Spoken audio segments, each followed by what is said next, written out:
Aggravation de la situation en Bosnie où les troupes gouvernementales bosniaques semblent préparer une vaste offensive contre les milices serbes. Hier à la Maison-Blanche, le président français Jacques Chirac a pu vérifier le soutien de Bill Clinton à sa politique en Bosnie, et cela à la veille de la réunion du G7 au Canada. Tremblement de terre en Grèce, dans une région touristique, 14 personnes au moins ont trouvé la mort à la suite de l'effondrement d'un hôtel, dont 5 Français. La préparation du second tour des municipales avec une situation de plus en plus tendue à Vitrolles, où les dirigeants de la gauche tiennent ce soir un meeting commun. Enfin, dernier titre et au moins une bonne nouvelle, la baisse d'environ 10% des tarifs téléphoniques interurbains dès la fin de ce mois. Madame, Monsieur, bonsoir. En Grèce, un violent séisme a touché la nuit dernière le nord du Péloponnèse, une région très touristique. Un hôtel s'est effondré près d'Égone. Le dernier bilan fait état de 17 morts, dont 5 Français. Valérie Astruc. Un casque dérisoire pour protéger cette femme en attendant de pouvoir l'extraire des décombres. Autour, les sauveteurs s'affairent. À l'aide d'un cric, ils tentent de soulever les gravats. Lendemain de tremblement de terre, à Aigion, une station balnéaire au bord du golfe de Corinthe. Le séisme de magnitude 6 a frappé tout le nord de la Grèce. Le site de Delphes est aussi endommagé. Bilan provisoire, 14 morts, tous retrouvés dans cet immeuble d'Aigion, ainsi que dans cet hôtel, un hôtel où séjournait un important groupe de Français. La plupart dormaient au moment du tremblement de terre. 4 ont été retrouvés morts, 8 manquent toujours à l'appel. Les autres Français épargnés, eux, racontent. Au temps de réagir, on se rend compte que c'est bien un tremblement de terre. Et panique, sur le coup on panique quand même. Et puis après, sauf qui peut. Le temps de la secousse, on ne peut pas s'imaginer. On ne sait pas, ça paraît très très long. Ces rescapés ont été rapatriés en France ce matin. Tous sont salariés. Ils étaient venus en Grèce par le biais du comité d'entreprise pour profiter de la basse saison. J'étais Eliki. C'est l'hôtel où était toute la délégation du GAD. Et au moment où c'est arrivé, nous étions sortis. Et alors que d'autres personnes de la délégation étaient encore à l'hôtel. Puis voilà quoi. Pendant ce temps, sur les lieux du séisme, les secours continuent.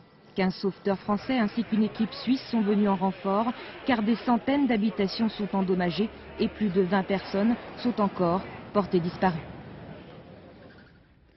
Boire ou conduire, plus que jamais, il va falloir choisir. Le gouvernement, par la voix de Bernard Pons, a en effet annoncé son intention d'abaisser à nouveau le taux maximum d'alcoolémie toléré au volant, taux qui est actuellement de 0,7 g. Décision qui pourrait être arrêtée au Conseil des ministres du 28 juin, soit à la veille des grands départs en vacances. Anne Poncinet. 2 verres de vin et un d'apéritif, c'est suffisant pour atteindre les 0,7 g d'alcool par litre de sang, au-delà desquels il est interdit de conduire. Bientôt, il faudra peut-être éliminer l'apéritif, car ce taux pourrait être abaissé à 0,5 g.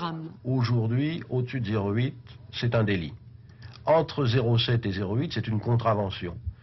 Il se trouve que 0,7, 0,8, c'est pas très lisible pour l'usager et c'est pas très facile à contrôler techniquement.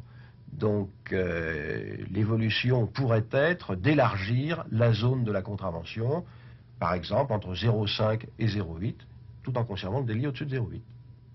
Autre dossier évoqué hier par le nouveau ministre des Transports Bernard Pons, celui du délit de grande vitesse.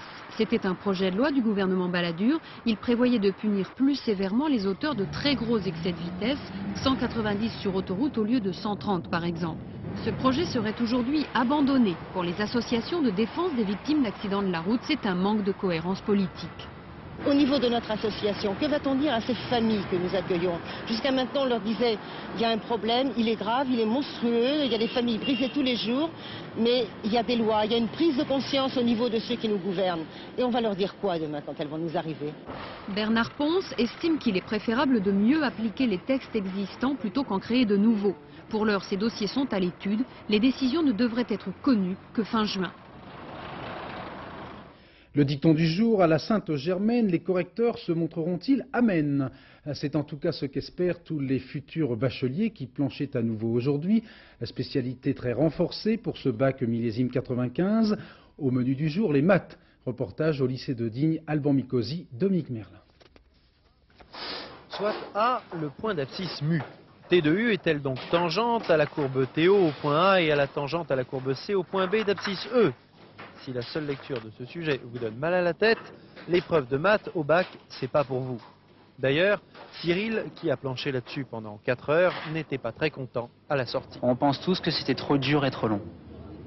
On en a même discuté avec les professeurs qui pensent aussi que le problème est effectivement trop long. Maintenant, ce sont donc les correcteurs qui vont avoir un problème assez long lui aussi. Comment appliquer les nouveaux coefficients du bac et tenir compte de la difficulté des exercices sans pour autant pénaliser les candidats. Journée plus agréable en revanche chez les littéraires. Au programme, options et langue vivante. Le plus important, la philosophie, c'est déjà passé. Tu te rappelles du sujet de philo? Ouais, le plaisir est-il l'origine et la fin de l'art? C'est J-2 avant la fin des épreuves écrites. L'ambiance a changé dans la cour, plus cool, moins de stress. Là, tu te sens comment? Fatigué, soulagé? J'ai faim. J'ai très faim. Aucun des 4 candidats que nous suivons depuis hier ne semble avoir perdu ses chances. Pourtant, si la moyenne nationale est respectée, statistiquement, l'un d'entre eux sera recalé. Sur le 3615 code de France 2, tous les corrigés du bac. La préparation des municipales avec tout d'abord cette déclaration de Monseigneur Duval, président de la Conférence des évêques, qui appelle les Français à un meilleur accueil des étrangers. Ici ou là, affirme-t-il, des actes racistes réapparaissent et le climat pourrait se détériorer. Nous réprouvons fermement ces dérives, de même que les discours qui peuvent les provoquer. Les étrangers ne sont pas la cause de nos difficultés. Fin de citation. À Vitrolles, où le candidat du Front National, Bruno Maigret, a obtenu 43% des voix au premier tour, le ton de la campagne se durcit de jour en jour.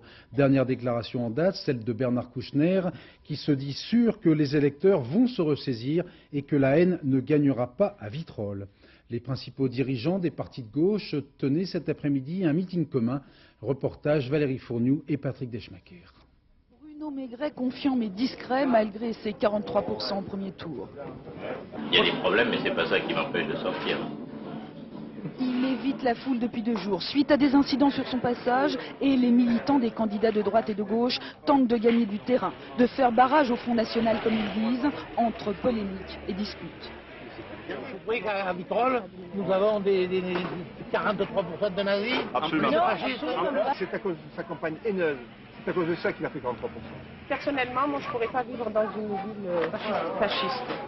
Malgré l'appel des socialistes, le candidat UDF, placé en 3e position, se maintient. C'est pas moi qui suis le détonateur de la présence de M. Maigret à Vitrolles. C'est pas moi qui ai permis à M. Maigret de faire 43%. Heureusement qu'il y en a beaucoup. Directement visé, le bilan du maire sortant. Un socialiste qui compte sur les voix des électeurs de droite pour améliorer son score de 28% pour gagner. On a pris une baffe dimanche soir, ok, mais on est des sportifs, on sait ce que c'est que la dernière ligne droite. Et dans ce cadre-là, je peux vous dire qu'on n'a jamais vu à Vitrolles une mobilisation comme nous l'avons depuis dimanche. Une mobilisation venue de Paris surtout, avec Bernard Kouchner en renfort pour la pêche aux voix et les coups de gueule. Une mobilisation qui devient spectaculaire quand Lionel Jospin, ancien candidat au présidentiel, retrouve sur la tribune un autre ancien candidat, Robert Rue. Il faut aussi qu'un certain nombre d'hommes et de femmes qui, peut-être dimanche dernier, ont exprimé un vote pour le Front National, mesurant désormais le risque que court cette cité, changent leur vote et reviennent aux valeurs républicaines. Vitrolles ne basculera pas dans la tenaille de l'extrême droite et de Maigret. Très vite, Robert Rue et Lionel Jospin sont ensuite partis sur Marseille tenir un meeting commun.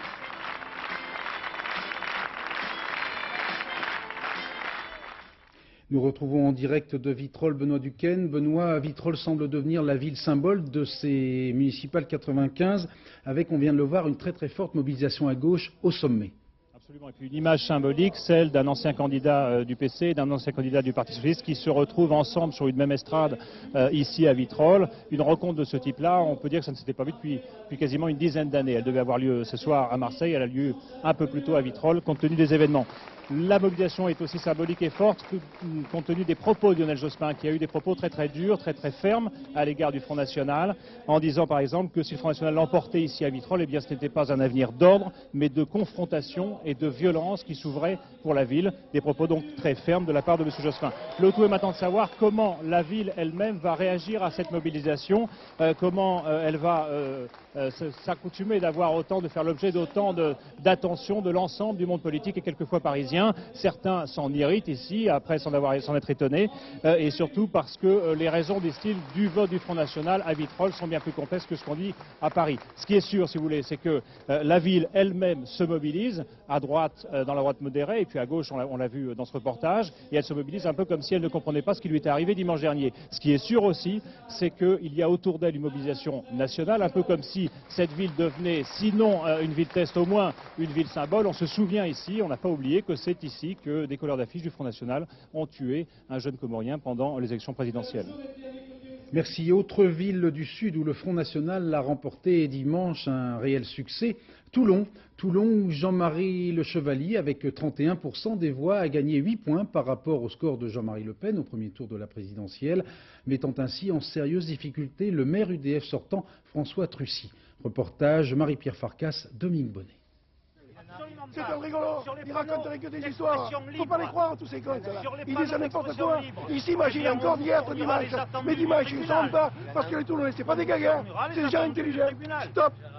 L'homme en rose est adjoint de la mairie. S'il se fâche dès qu'il croise des militants du Front National, c'est qu'il sait que leur candidat Jean-Marie Le Chevalier mène la campagne tranquille et polie d'un homme qui pourrait bien prendre l'hôtel de ville au second tour dimanche soir.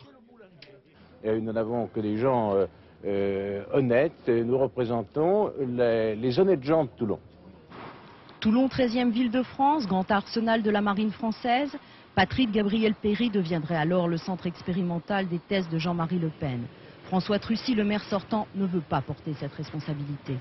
On a voulu amalgamer la gestion que j'ai faite ici à d'autres choses qui sont produites en France ou dans le Var et dans lesquelles je ne suis rien. Oui, ça s'appelle détruire. Les Toulonnais parlent beaucoup moins des affaires que ce qu'imagine monsieur le maire. Ils se plaignent plutôt du prix de l'eau, de leurs factures d'impôts, des grands travaux de la ville pas forcément utiles, du délire de certains budgets. Avant le premier tour, les socialistes jouaient de ce phénomène d'usure, après 36 ans d'un seul et même pouvoir. Aujourd'hui, ils veulent une mobilisation générale, surtout des abstentionnistes. Le maire sortant a été rejeté. De l'autre côté, c'est le Front National et nous représentons la véritable et la seule alternative démocratique pour cette ville. Nous sommes vraiment le recours. On a parlé de toutes sortes d'alliances cette semaine à Toulon, officielles ou occultes, elles n'ont guère abouti. D'où le sourire paisible de Jean-Marie Le Pen en meeting surprise ici ce soir à l'Opéra. Jean-Marie Le Pen ayant appelé à voter en faveur de Valéry Giscard d'Estaing à Clermont-Ferrand, le président du DF tient à rappeler ce soir qu'il n'a demandé le soutien de personne et qu'il n'a négocié avec personne. À Paris, la campagne est beaucoup plus âpre que d'habitude, avec des ballottages qui s'annoncent serrés dans au moins 2 ou 3 arrondissements, notamment le 20e. Un climat tendu alimenté par les enquêtes judiciaires sur les HLM de Paris et sur certaines révélations concernant les faveurs dont bénéficient un certain nombre de personnalités, d'élus ou encore de journalistes pour se loger à moindre frais. Reportage Jeff Wittenberg, Joseph Batchik. Il l'avait sûrement espéré plus tranquille, sa première campagne de chef de file à Paris. Aujourd'hui, alors qu'il multiplie les visites en pleine bataille dans ces arrondissements qui risquent de basculer à gauche, Jean Tibéry doit faire face à une nouvelle polémique sur l'attribution de certains logements réservés, de ces appartements parisiens loués à des conditions particulièrement avantageuses. Parmi les bénéficiaires, les propres enfants du maire de Paris dans ces immeubles, mais aussi des proches, des personnalités, ainsi que des journalistes. Les attaques ont dépassé l'inacceptable, disait hier Jean Tibéry. Aujourd'hui, il ne souhaite pas en rajouter. Est-ce que vous confirmez que vos enfants bénéficient d'un logement social à Paris? C'est pas la presse, attendez, monsieur. La presse s'est exprimée hier et moi j'ai répondu hier. Et pourquoi attendez, j'ai répondu hier, je n'ai pas l'intention de répondre. Pourquoi vous avez expliqué le débat? Pour l'entourage du maire sortant, cette affaire est venue polluer la campagne électorale. Pour le camp d'en face, pas de doute, elle tombe à point nommé. Et le patron des socialistes parisiens, qui lui aussi mobilise dans les arrondissements où le ballottage est serré, ne se gêne pas pour enfoncer le clou. Ce n'est pas pour rien que j'avais demandé à la mairie de Paris de nous communiquer la liste des appartements du domaine privé et puis surtout de les mettre à un loyer qui corresponde au prix du marché. On apprend en plus que maintenant le bien public sert pour des privilégiés et au bon vouloir du maire de Paris. À Paris, l'équipe sortante joue gros. Depuis 12 ans, avec Jacques Chirac, les 20 arrondissements de la capitale ont tous eu la même couleur politique, c'était le Grand Chelem. Cette fois-ci, le 11e, le 19e, le 3e, mais surtout le 20e pourrait échapper à la majorité. L'hôtel de ville ne changerait pas de locataire, mais la victoire n'aurait pas le même goût. L'actualité à l'étranger avec tout d'abord le regain des combats en Bosnie, particulièrement au nord de Sarajevo. Il est difficile de savoir très précisément ce qui se passe sur le terrain car l'armée bosniaque a bouclé la zone des combats. Tout de suite le point avec nos envoyés spéciaux Laurent Boussier, Alain Dubas. Magasins et bureaux fermés sur ordre de la sécurité civile, rues désertes, sirènes d'alerte et réquisition des voitures individuelles ou des taxis par des soldats qui partent sur les fronts nord et ouest de la ville. La tension est d'un coup redevenue très forte dans Sarajevo. Les duels d'artillerie autour de la route du mont Igman ont obligé les autorités bosniaques à fermer cette seule voie d'accès sur la ville. En fin de matinée, alors que les observateurs des Nations Unies comptaient déjà plus de 1000 coups échangés entre Serbes et Bosniaques, 2 obus de mortier tombaient sur l'immeuble de la télévision, tuant au moins un des passagers de l'autocar qui passait par là. Ce matin toujours, suivant l'exemple des Serbes il y a 3 semaines, les Bosniaques ont repris plusieurs de leurs chars, jusque-là sous contrôle des casques bleus dans un point de regroupement des armes lourdes. Des casques bleus qui toute la journée sont restés en alerte orange. Pour la première fois aujourd'hui, les responsables des Nations Unies à Sarajevo ont confirmé les concentrations de troupes bosniaques à 20 km au nord de la ville, et le vice-président Ganić a parlé des combats qui se déroulent dans cette région. Ce qui est différent cette fois-ci, c'est que les Serbes de Karadzic ont plus de puissance de feu pour étrangler la ville. Ils ont plus de mines, de nouveaux tanks, de nouveaux canons pour durcir le siège de la ville. Et ils essayent en plus de couper la route d'Ilman. Et évidemment, nous sommes obligés de manœuvrer nos troupes pour contrecarrer cela. En fin d'après-midi, quelques obus continuent à tomber sur Sarajevo. La plupart des habitants sont restés enfermés chez eux. Nous retrouvons en direct de Sarajevo Laurent Boussier. Laurent, bonsoir. Depuis quelques jours, on assiste donc à ces préparatifs d'une vaste offensive des troupes gouvernementales bosniaques et selon certaines informations, on fait état de 30 000 hommes massés au nord de la ville. Est-ce que vous confirmez et est-ce que cette offensive se précise ? Écoutez, les rumeurs sur cette offensive sont de plus en plus fortes, de plus en plus pressantes. Tout à l'heure, le président Izetbegovic a dit lors d'une interview, je cite, « Le siège de Sarajevo ne peut pas durer plus longtemps ». Alors on le sait, l'ONU l'a dit, il y a des concentrations de troupes. Alors 30 000 hommes, ça, c'est impossible de le savoir. On le sait aussi, il y a des combats. Maintenant, savoir si ces combats sont la grande offensive dont tout le monde parle depuis 3 ans, ou si ce sont de manière plus limitée des offensives destinées par exemple à couper des routes stratégiques pour les Serbes, ça pour l'instant il est difficile de le savoir. Ce qui est sûr en revanche, c'est que les habitants de Sarajevo s'attendent au pire. Ils savent que chaque fois que leur armée a lancé des offensives, les Serbes ont répondu par des bombardements massifs de Sarajevo. Laurent, est-ce que vous avez des précisions sur le sort des casques bleus otages, toujours aux mains des miliciens serbes? Radovan Karadzic a lié leur sort à celui des 4 combattants serbes qui sont toujours sous la garde des casques bleus. Écoutez, on l'a effectivement appris ce matin, 117 casques bleus sont encore retenus par les Serbes. Alors, 26 d'entre eux sont retenus comme otages. Il y a des Canadiens et des observateurs de l'ONU. Et puis 91, dont beaucoup de soldats français, sont retenus sur les points d'observation ou les points de collection des armes lourdes. Ils ont toujours leur armement, mais toutes les autorisations pour aller soit les remplacer, soit pour simplement aller les voir, ont été refusées. Merci Laurent Boussier, en direct de Sarajevo. À New York, au siège des Nations Unies, Jacques Chirac a lancé tout à l'heure une sévère mise en garde aux dirigeants bosniaques. Je pense qu'une initiative offensive de la part des forces bosniaques serait une grave erreur et ferait courir à tout le monde les plus grands dangers. Déclaration faite, je vous le disais, au siège des Nations Unies après un entretien de 3 heures avec le secrétaire général de l'ONU, Boutros Ghali. Les deux hommes ont bien évidemment longuement parlé de la situation en Bosnie et notamment de la mise en œuvre sur le terrain de la force de réaction rapide. Cette FRR devrait coûter environ 380 millions de dollars sur 6 mois aux États membres de l'ONU, dont 118 millions théoriquement pris en charge par les Américains. Lors de ses entretiens avec Bill Clinton hier, Jacques Chirac a en tout cas pu vérifier le soutien de la Maison-Blanche à sa politique en Bosnie. Petit clin d'œil à l'opinion américaine, c'est en anglais pour rappeler un épisode de sa jeunesse américaine que le président français a débuté sa conférence de presse. Reportage Véronique Saint-Olive, Gérard Desplé. Ils sont sur la même longueur d'onde, ils le disent. En dépit de l'annonce de la reprise des essais nucléaires, Jacques Chirac savait, en réservant sa première visite de président à Bill Clinton, qu'il bénéficie aux États-Unis d'un préjugé favorable. Alors d'entrée, il a poussé l'avantage et imprimé au langage diplomatique un nouveau style à la Chirac.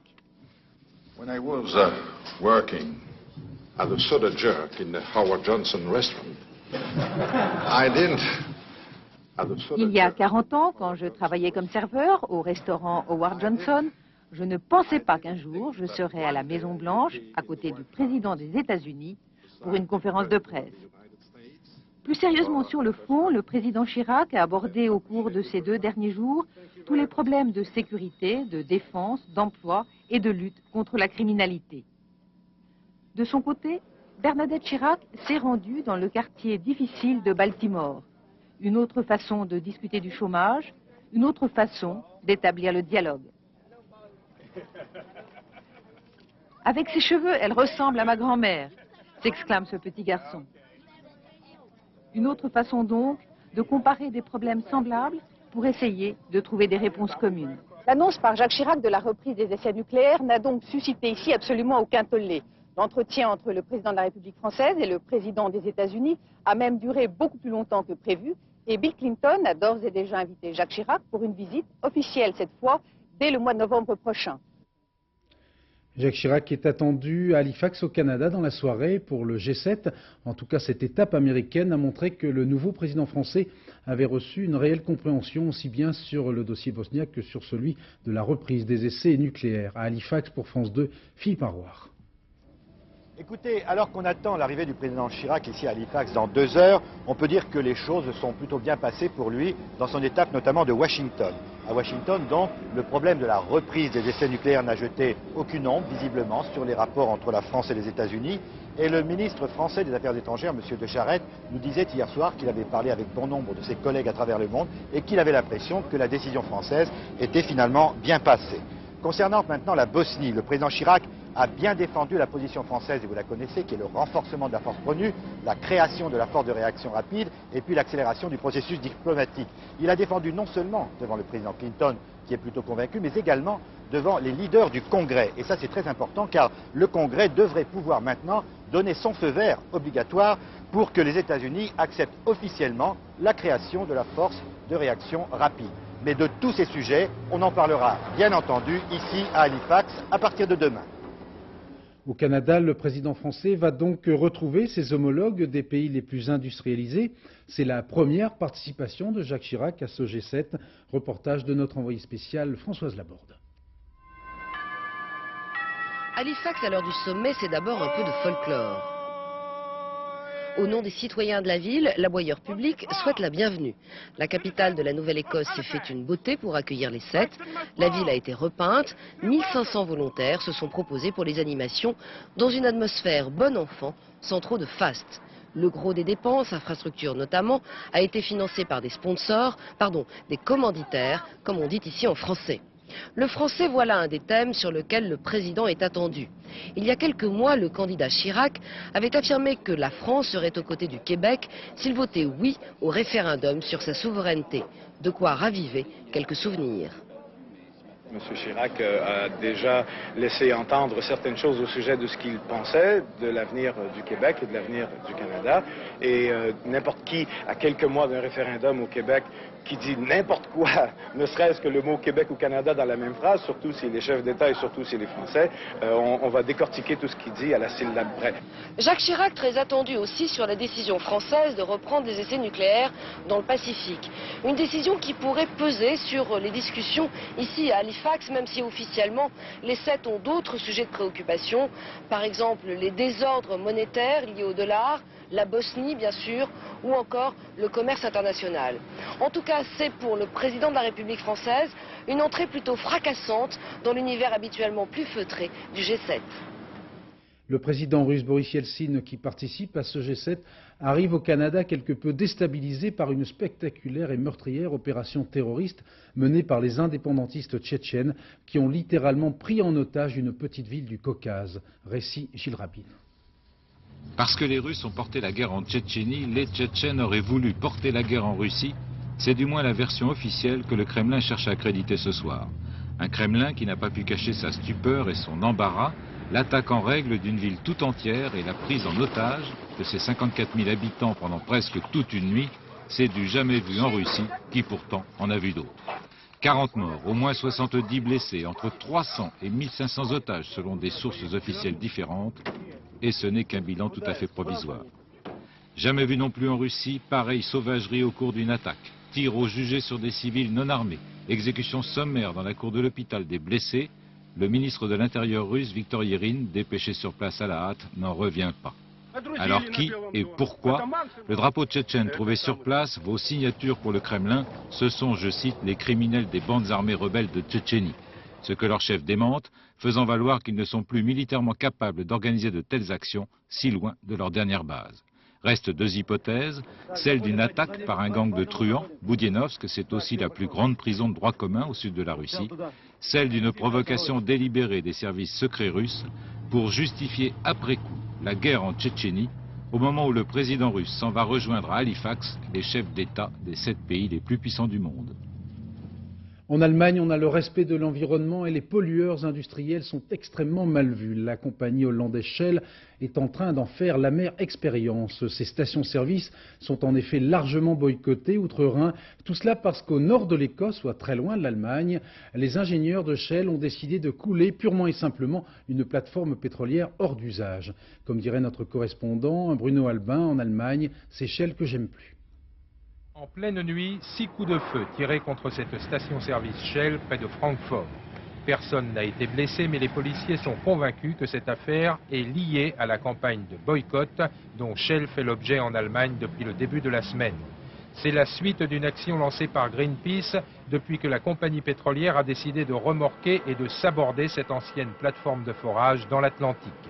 Avec leur Zodiac, les militants de Greenpeace ont tenté sans succès d'empêcher le remorquage. Greenpeace accuse la Shell de s'apprêter à couler 100 tonnes de produits toxiques contenus dans la carcasse de 65 000 tonnes de la plateforme. Les écologistes exigent qu'elle soit remorquée et démantelée dans un port. Cette campagne a fait grand bruit en Allemagne. Le boycott des stations Shell a gagné du terrain. La direction le reconnaît, les pompistes se lamentent. Nous n'avons aucun poids dans cette affaire. Tout cela s'est décidé en Angleterre et en Allemagne, on n'aurait sans doute pas pu faire la même chose. Mais le mal est fait et les Allemands, très sensibles à tout ce qui touche à l'environnement, passent devant les stations Shell sans s'arrêter. Plus grave, des petites et moyennes entreprises ont pris position pour le boycott. Le mouvement prend de l'ampleur, même s'il y a quelques exceptions. Je trouve cela très bien, mais je dois malheureusement faire le plein ici. Je travaille pour une société, on a un contrat avec Shell. Personnellement, je préférerais aller ailleurs. D'un côté, Shell fait de la pub pour dire qu'il se soucie de l'environnement. D'un autre, il se débarrasse de leurs produits toxiques. La mobilisation dépasse de loin les milieux écologistes. Des prêtres ont appelé leurs fidèles à se joindre au boycott. Tout cela va au-delà des espérances de Greenpeace qui ne s'arrêtera pas là. Nous allons continuer notre travail d'information. Pendant le week-end, nous serons devant les stations Shell dans 5 autres pays. Shell doit finir par apprendre qu'une attitude si scandaleuse face à l'environnement peut être très dommageable pour les affaires. Les Verts, bien sûr, mais aussi les libéraux et les sociodémocrates ont promis qu'on ne les reprendrait pas de sitôt à faire le plein chez Shell. Et le ministre allemand des Finances, Theo Waigel, a même juré qu'il ferait un mini-scandale à Halifax pendant le prochain sommet des 7. À Annecy, la cour d'assises a condamné à la réclusion criminelle à perpétuité assortie d'une peine de sûreté incompressible de 30 ans Michel Sidor, un homme de 66 ans accusé du viol et du meurtre en juillet 1993 d'une fillette de 7 ans et demi, Jessica. L'accusé est un récidiviste qui avait déjà été condamné à la prison à perpétuité pour le meurtre de son épouse. Comment de tels cas peuvent-ils être suivis par la médecine psychiatrique? Enquête de Valérie Gagé et Jean-Louis Boussert. Les experts psychiatres le décrivent comme un homme étrange et violent. Michel Sidor, disent-ils, est au-delà du pervers. Cet après-midi, les jurés de la cour d'assises d'Annecy ne lui ont trouvé aucune circonstance atténuante. Ils lui ont infligé la peine la plus lourde, réclusion à perpétuité avec peine incompressible de 30 ans pour le viol et le meurtre en juillet 1993 de la petite Jessica, 7 ans. Un verdict accueilli sans surprise, même par son avocat. Tout au long de l'audience, il a manifesté par des interventions pour le moins intempestives. Il est bien évident qu'il y avait, pour l'avocat que je suis et le professionnel que je suis, une grande solitude. Je n'avais, j'allais dire, même pas l'appui de mon client. Michel Sidor, surnommé le légionnaire, connaît déjà bien la prison. En 1961, après 3 ans de mariage, il avait tué sa femme d'une balle dans la tête. Il avait été libéré après 17 ans d'incarcération. Selon les experts, Sidor, 66 ans aujourd'hui, est inaccessible au sentiment de culpabilité. Il a écouté le verdict sans réagir. Je crois que ce qui est fondamental, c'est effectivement non seulement profiter du temps carcéral pour les longues peines, c'est simple à comprendre, pendant que le sujet est dans le cadre de la prison, inciter au maximum aux soins, non seulement accepter ceux qui le demandent, mais inciter ceux qui en acceptent le principe, mais aussi, dès les petits délits, effectivement, développer cette prise en charge en externe, en partenariat avec les magistrats. Très dignes, les parents de Jessica ont quitté le palais de justice d'Annecy, enfermés dans leur douleur.